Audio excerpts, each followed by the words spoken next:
Aloha no kako.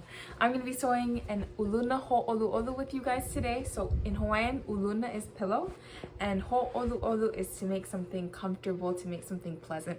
So this is what I'm calling an uluna ho'olu'olu, or a comfort pillow. Okay, let's get into it. Okay, to start off, you're going to print out the pattern, tape it together, and cut it out.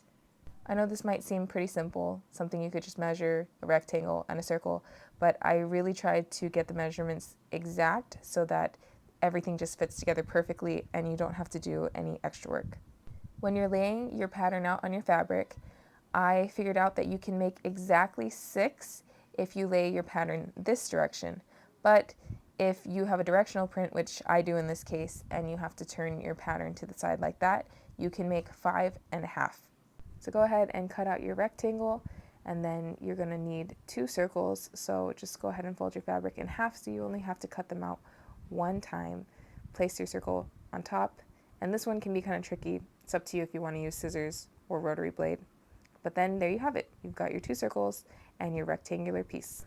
When you're ready to sew, it's going to be right sides together, and you're going to sew along that one edge.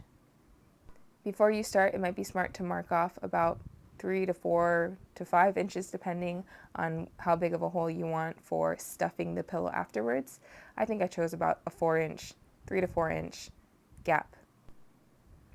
When you start sewing, don't forget to backstitch, and I just like to use the foot as the guide, so I am following the very edge of the right side of the foot. That's where I'm lining my fabric up with.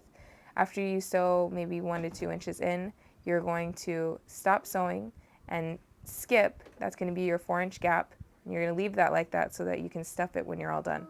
So here we have our pieces. We've got our cylinder and we've got our 2 circles, and there's the gap right there that we're going to use to stuff it after it all gets turned out. The circles are going to go on both sides and are going to be sewn right sides together just like that.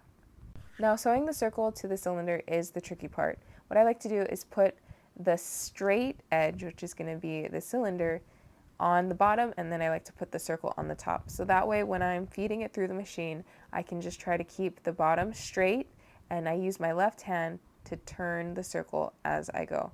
So you can see as it's speeding up, I just keep pushing the bottom one straight and turning the top circle with my left hand.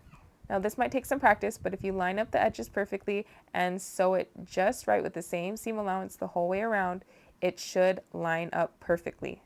This saves you a lot of time from not having to do a basting stitch or a gathering stitch, but it could take, like I said, a little bit of practice. When you're finished with that and you've sewn both circles on, you're going to go ahead and find that hole that you left and inside the pillow out. The pillow is ready for stuffing now. Now when it comes to filling for the pillow, this is actually something I learned by experience. They aren't all the same. So this one right here is my preferred polyfill. It's made of polyester, but it's really finely shredded and it's also kind of dense, so it has a really nice feel to the pillow when you're done. I tried another brand that was less expensive, but it also just didn't feel very good. So be careful which one you choose. Stuff it to what you think feels good, and then you're going to close it with a ladder stitch. Now, if you need help with knowing how to sew a ladder stitch, I made another video and I'll link it here for you to watch. Okay, there you have it, guys. So this uluna ho'olu'olu is just perfect for kids, perfect for adults as well. It's the nicest napping pillow, travel pillow. Give it to your kids and they can snuggle and hug and play with it all they want. I hope you enjoyed making this with me. If you did, then please share with your friend. Make a bunch, take some pictures, send me the pictures of the ones that you make. Mahalo nui ya o ko'apo, aloha a hui hou.